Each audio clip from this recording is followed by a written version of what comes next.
ज्यादा दंगे होते नहीं।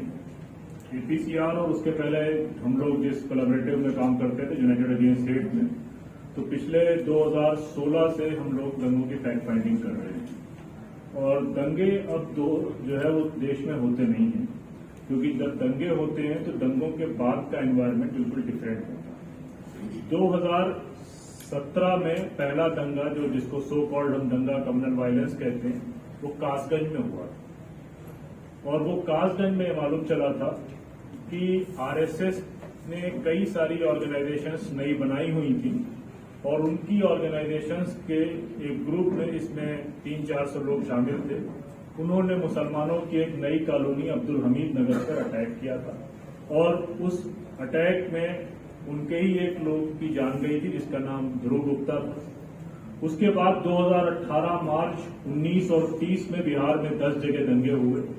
उसमें ये रिपोर्ट आई कि कई जगह रामनवमी अगर 28 तारीख की थी तो उस जगह 30 तारीख की मनाई गई और अगर 28 तारीख की थी कि 29 तारीख की मनाई गई, ताकि लोगों का मोबिलाइजेशन एक इलाके से दूसरे इलाके में किया जा सके। और कहीं पर 10,000 की और कहीं पर 15,000 की भीड़ ने जुलूस निकाला और फिर जुलूस, जाहिर सी बात है कि मुस्लिम बस्तियों पर घुसा और उसने अटैक किए। उसमें हम लोगों ने एक रिपोर्ट बनाई थी और वो फैक्ट फाइंडिंग में सामने आया कि 2 लाख तलवारें बिहार में बांटी गई थी।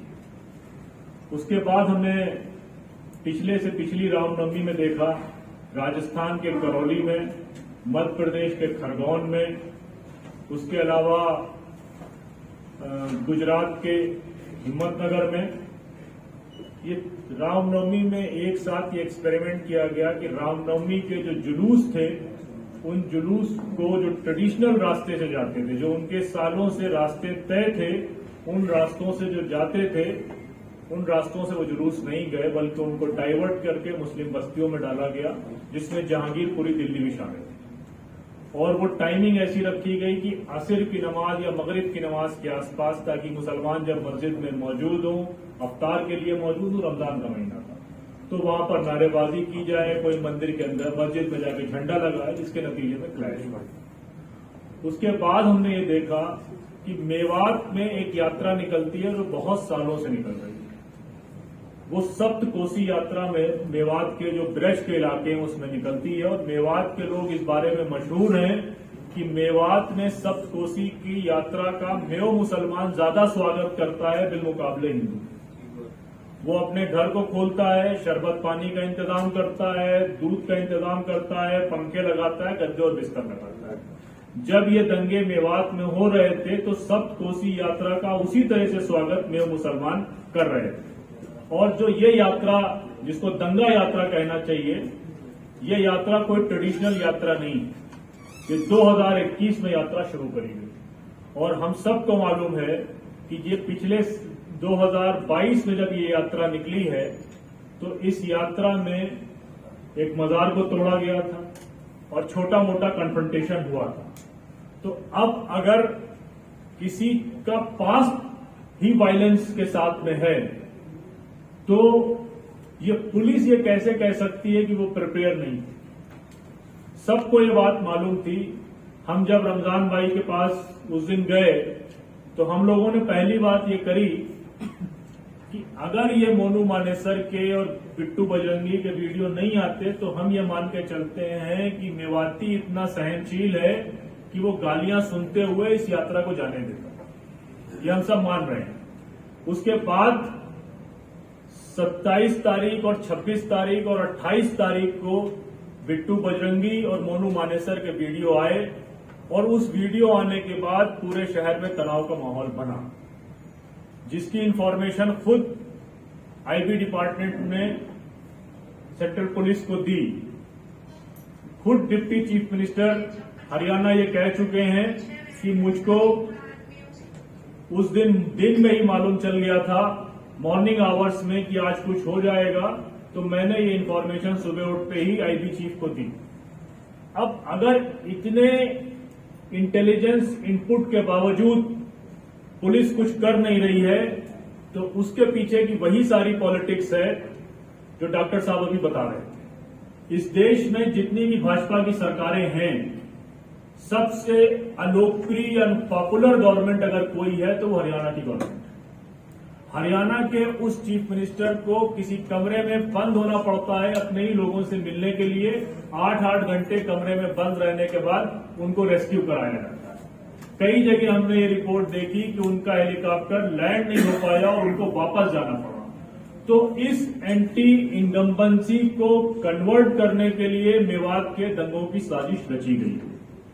ये बार बार कहा जा रहा है कि मुसलमानों ने उस यात्रा पे हमला किया, तो जाहिर सी बात है कि प्रोवोकेशन की एक लिमिट है।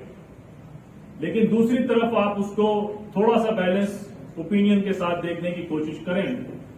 हमने जितने भी वीडियो देखे हैं उन वीडियो में तलवारें, गालियां, नारे, राइफल्स, बंदूक और वो ऑटोमेटिक वीपन्स देखे हैं जो प्रोहिबिटेड है पब्लिक के लिए।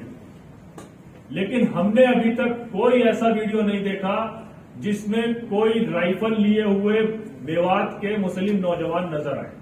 हमने कोई ऐसा वीडियो नहीं देखा जिसमें कोई प्रोहिबिटेड ऑटोमेटिक राइफल्स लिए हुए मेवात के नौजवान नजर आए।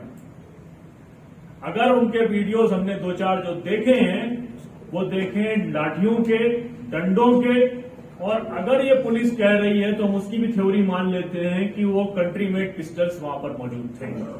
हम सबको मालूम है कि कंट्री मेड पिस्टल्स का जो मैक्सिमम रेंज है वो 50 मीटर से ज्यादा नहीं होता है। दिल्ली दंगों में बुलेट्स का इस्तेमाल हुआ था।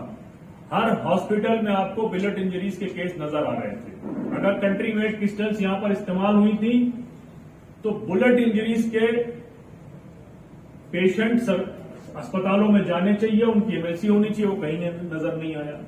तो एक नैरेटिव ये बिल्ड किया गया कि बहुत जबरदस्त हमला हुआ जो है मुसलमानों के द्वारा।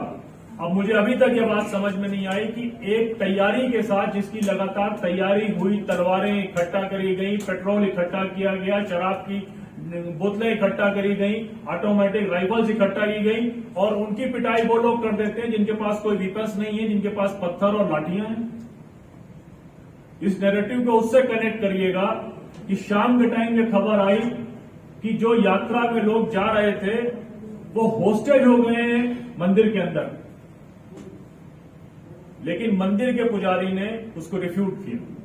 उन्होंने कहा कोई ऐसा होस्टेज नहीं था, वो लोग अपनी मर्जी से आए थे।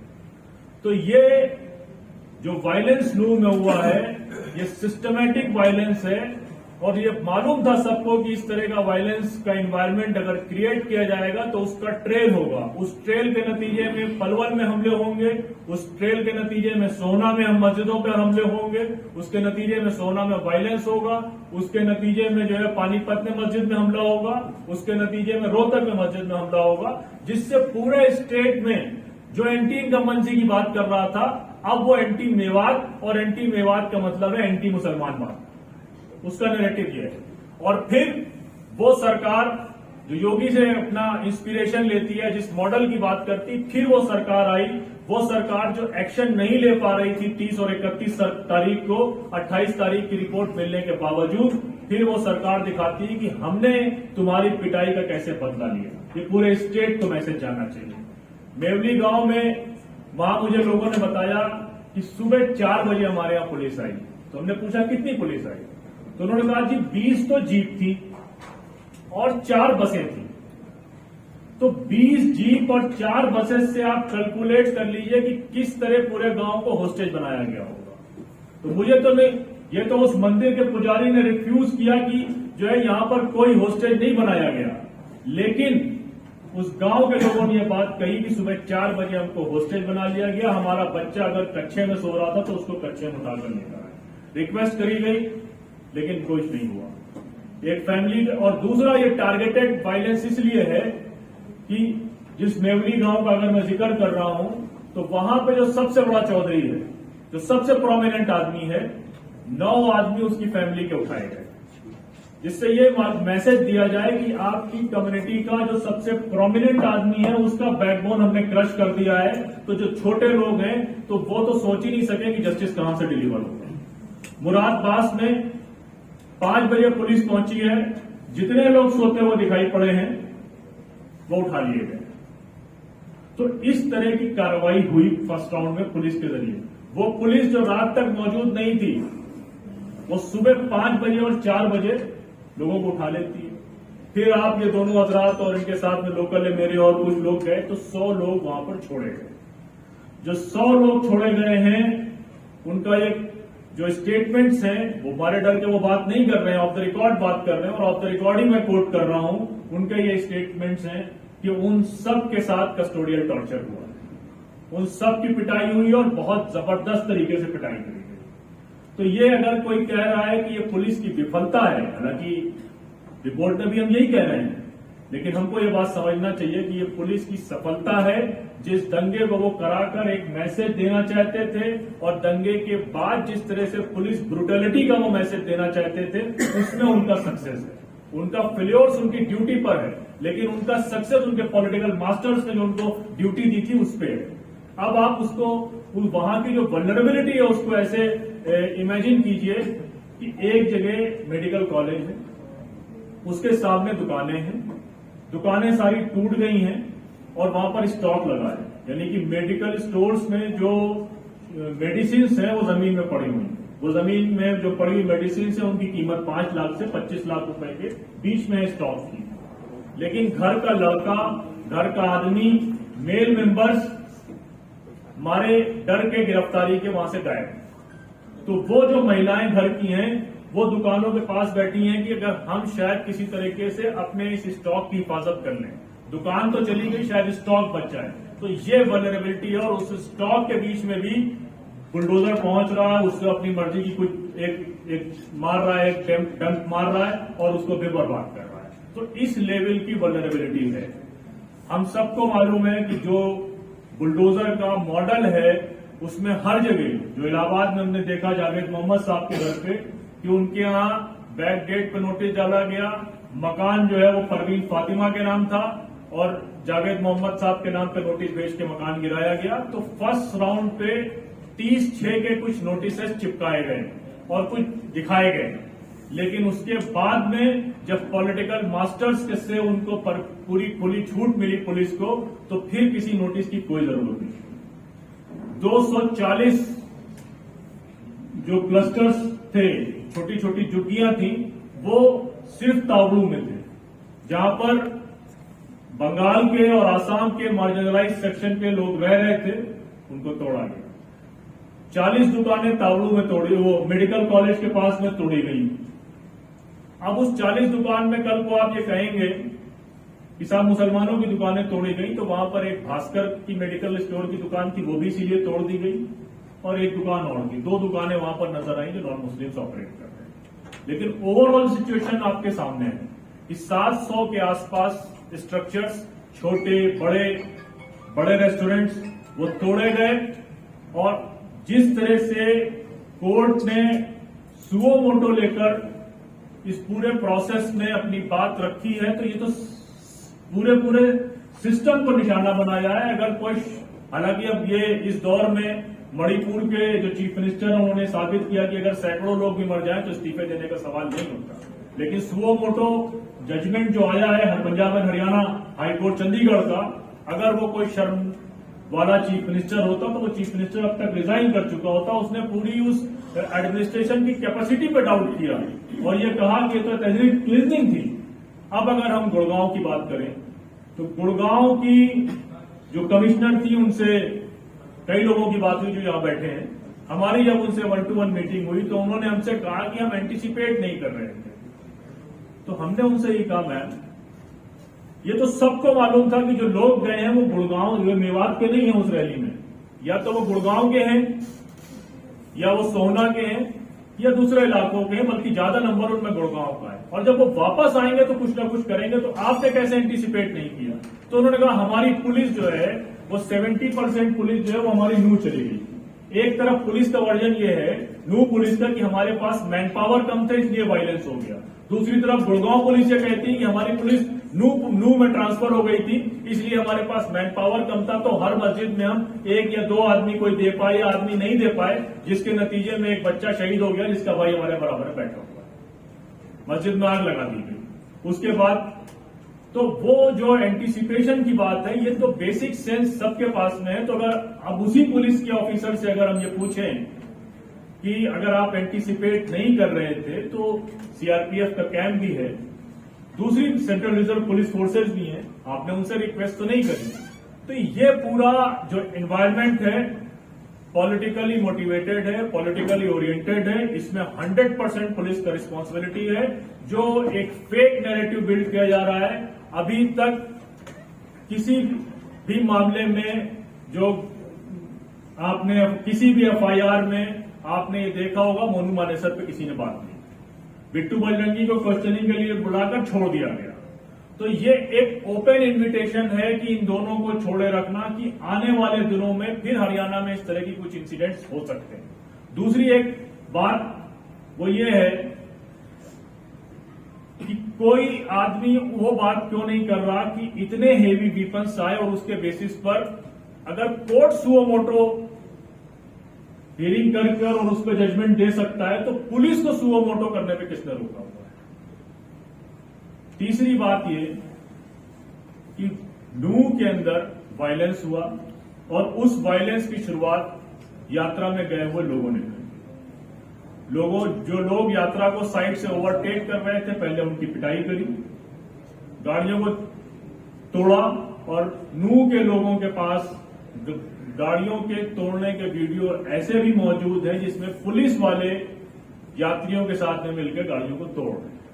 लेकिन उसके बाद भी जो नए ऑफिसर्स वहां पहुंचे हैं, उन्होंने एक भी एफआईआर अभी तक उनके खिलाफ नहीं की। तो हम अपनी इस फैक्ट फाइंडिंग रिपोर्ट में उन तमाम ऑफिसर्स से दोबारा ये रिक्वेस्ट कर रहे हैं कि हम तो लगातार कोर्ट जाएंगे ही, लेकिन उसके बाद भी हम ये रिक्वेस्ट उनसे कर रहे हैं कि आप उसको सुओ मोटो में कम से कम अपनी जो है वो कुछ एफआईआर करें। एपीसीआर जो कि एक इंडिपेंडेंट ऑर्गेनाइजेशन है, जिसके प्रेसिडेंट एडवोकेट यूसुफ हातिम मुचाला है, मैं सेक्रेटरी हूं और कई सारे एक्टिविस्ट और लॉयर इसका पार्ट हैं। इसके तहत हम लोगों ने फैक्ट फाइंडिंग करी है।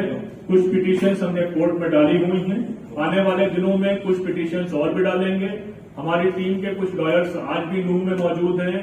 कुछ पलवल में जो हमले हुए हैं हम उनके पास भी गए हैं।